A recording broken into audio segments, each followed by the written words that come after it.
Faciliter la qualité de vie au travail, le salon Préventica en a fait son cheval de bataille à Lille Grand Palais du 7 au 9 juin dernier. L'occasion pour Marie de prévenir des risques psychosociaux que les professionnels peuvent rencontrer à leur travail. Je pense que ce sujet-là devient de moins en moins tabou et Humanis a la capacité d'accompagner les problématiques individuelles dès lors qu'elles sont avérées, mais aussi désormais d'intervenir en prévention pour qu'elles n'arrivent plus. Il y a de plus en plus de problématiques de burn-out, donc de stress au travail.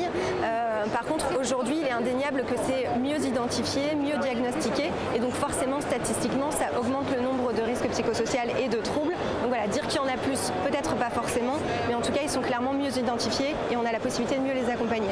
Cet accompagnement optimisé montre que chaque salarié sera un jour impacté, d'une manière ou d'une autre, par des risques psychosociaux au sein de son environnement de travail.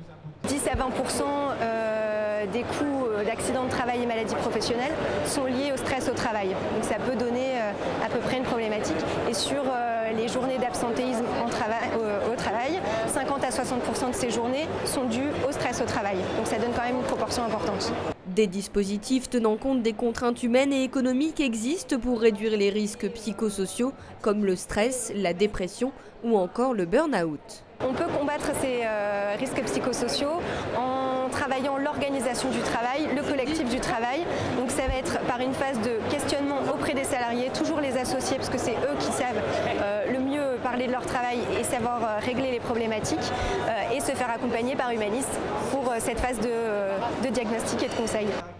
1,8 milliard d'euros, c'est le coût social du stress au travail en France chaque année, en dépenses de soins, en absentéisme et en décès prématurés.